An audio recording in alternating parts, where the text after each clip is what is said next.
Bonjour, bienvenue dans la cinquième et dernière capsule du cours numéro 2. Nous allons regarder ensemble les listes HTML dans cette capsule. Ce que j'ai fait, j'ai déjà ouvert deux onglets pour vous donner des exemples de l'utilisation de listes. On va regarder aussi la définition un peu plus précise de la liste en tant que telle, de la liste non ordonnée en particulier, et un exemple dans Bootstrap. Allons-y! Comme premier exemple, j'ai ouvert le site d'Aritzia, qui est un site de commerce électronique sur lequel on vend des vêtements pour femmes, des vêtements de mode.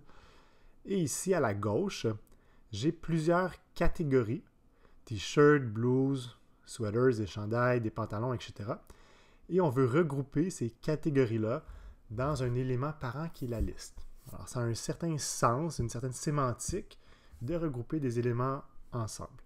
Si je viens inspecter les éléments avec l'outil d'inspection, je vais diminuer un petit peu la taille ici. Parfait. Oups. Le premier élément, on voit que c'est un lien hypertexte contenu dans un item de liste. Et si je remonte un peu, on voit l'élément parent qui est l'élément UL, ou on pourrait dire la balise UL.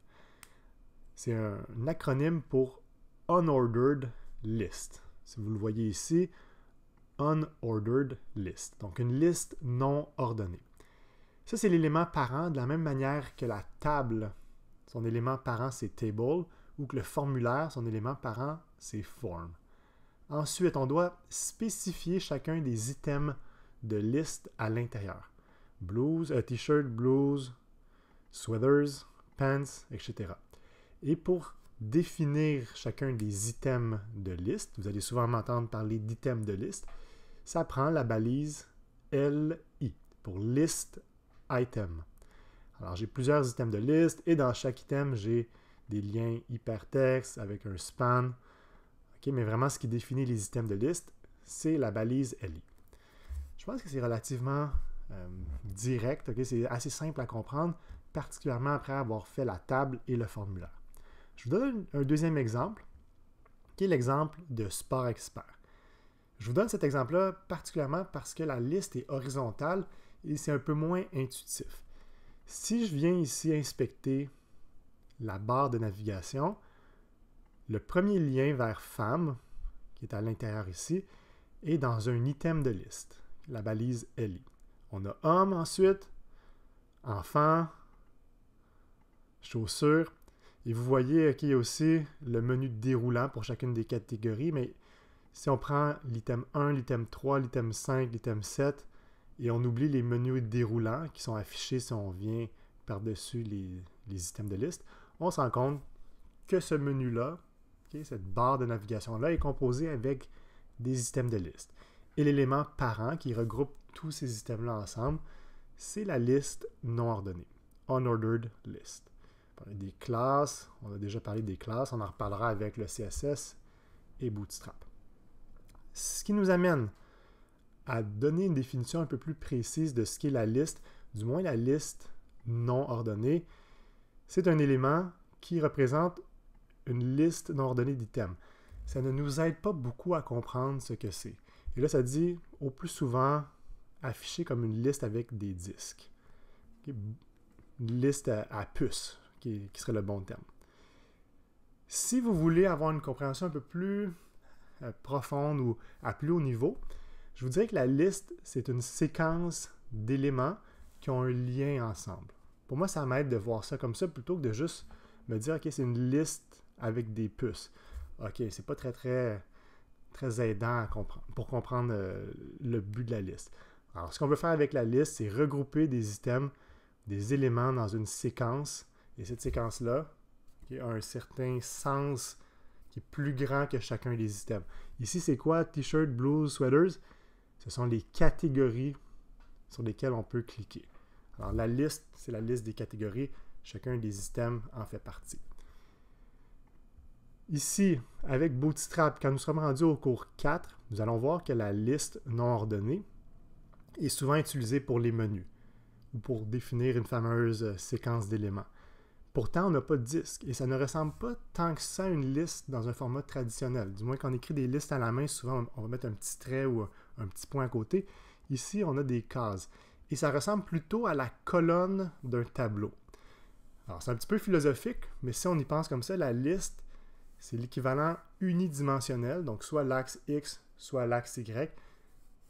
C'est unidirectionnel par rapport à la table qui est bidirectionnelle, 2 dimensions, X et Y. Donc, c'est un petit peu de philosophie par rapport à la liste. J'espère que ça vous aide à comprendre dans quel contexte on pourrait se servir de la liste. On verra d'autres exemples pendant le reste de la session.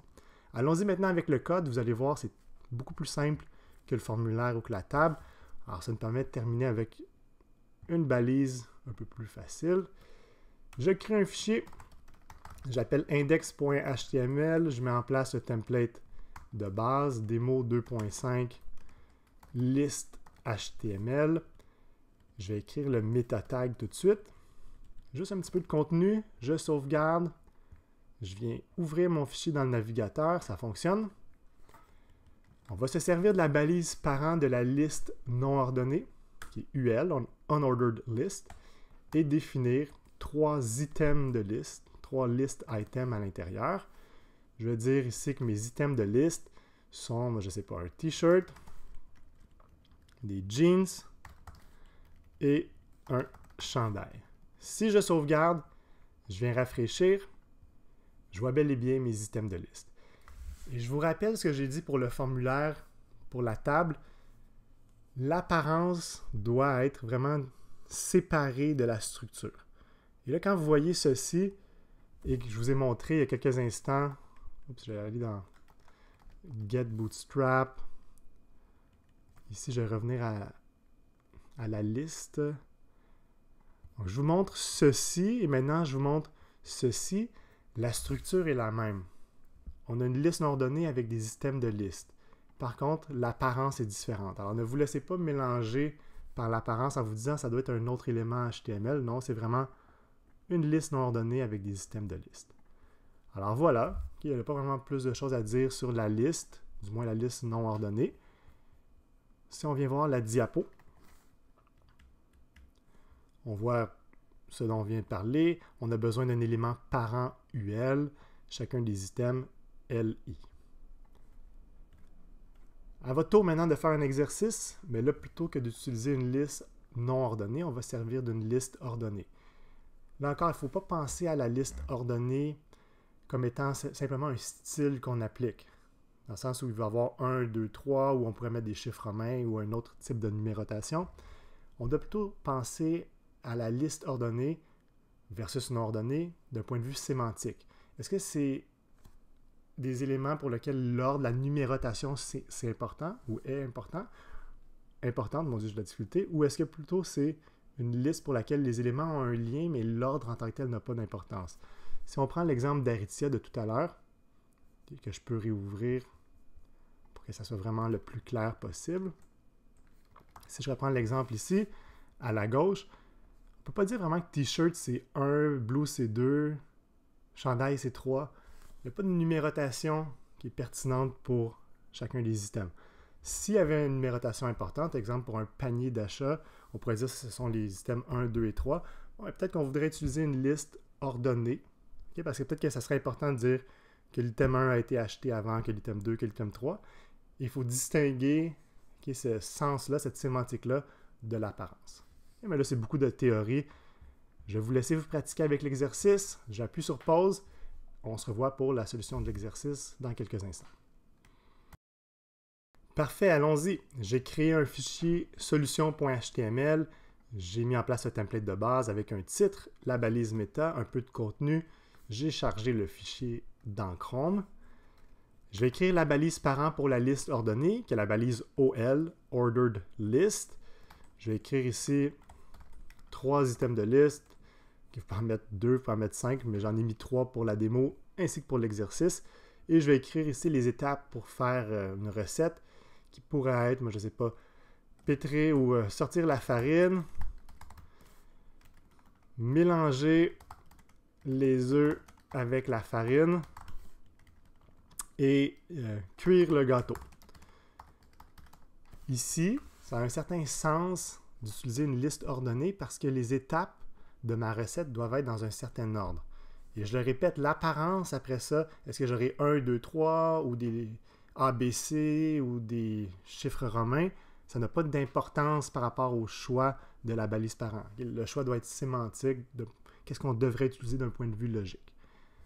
Je sauvegarde, je rafraîchis et je vois bel et bien 1, 2, 3. Si vous êtes curieux, vous pouvez faire des recherches, ordered list, mettre Roman numerals. Et là, je pourrais écrire, OK, bon, ben, je veux un autre type de liste. Ou je pourrais utiliser, moi, je ne sais pas, des numéros romains lowercase. Je pourrais me servir de ces attributs-là ou je pourrais me servir ici de règles CSS qui me donnent beaucoup plus de flexibilité et qui serait, selon moi, une meilleure approche pour styliser ma liste. Alors, vous pourriez le faire. Ce n'est pas nécessairement le cas pour l'exercice, mais juste pour réfléchir à ça. Alors voilà, ça fait le tour pour 2.5. Il nous reste seulement à regarder la diapo d'ouverture de la séance 2 et on va avoir terminé. Allons-y. Premier point. Donc, on a vu 4 balises, ou du moins 4 balises par an aujourd'hui. La balise image, on a vu la table, le formulaire et la liste avec leur balise enfant. C'est le point 1 ici. On a aussi parlé des attributs de balises en début de séance. Ça, c'est universel pour toutes les balises. Point 2. Il existe une multitude d'autres balises.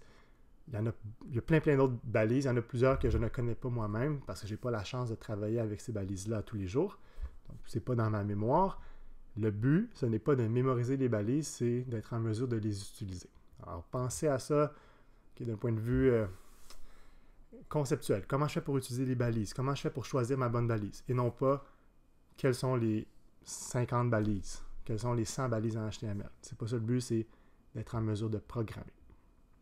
Pratiquez-vous avec de nouvelles balises si vous le souhaitez. Vous pouvez faire des recherches, vous pouvez lire là-dessus. Et point 4, avec le CSS, on va possiblement savoir introduire de nouvelles balises. Vous donnez la chance de pratiquer avec ces balises-là. Alors, si je fais un récapitulatif là, vraiment haut niveau, ça se peut que j'en oublie. On a parlé du paragraphe, lien hypertexte, la division, la balise span, la table et ses enfants, l'image, le formulaire et ses enfants, les 2 variations de liste et les enfants. On pourra parler, j'essaie de penser, je pense qu'il resterait avec ça peut-être les titres de niveau 1 à 6, donc H1, H2, H3, H4, H5 et H6, la balise saut de ligne BR, et ça donnerait déjà un bon portrait de ce qu'on a vu dans les 2 premiers cours et ce qui est important pour le cours. Il y en a peut-être quelques-unes qui m'échappent, là. Donc, vous pouvez faire votre liste vous-même. Ça fait le tour du cours 2, on a terminé. Je tiens à vous dire aussi qu'on a terminé la matière qui a un lien direct avec le HTML, c'était les cours 1 et 2. Maintenant, cours 3 et 4, on va finir le bloc d'intro au front-end en parlant du CSS au cours 3 et d'une librairie CSS qui s'appelle Bootstrap, qui a aussi une portion JavaScript, mais qu'on n'explore pas dans le cadre du cours. On va juste prendre la portion CSS de Bootstrap. Alors voilà, merci pour votre écoute et on va se revoir dans une prochaine capsule. Bonne fin de journée.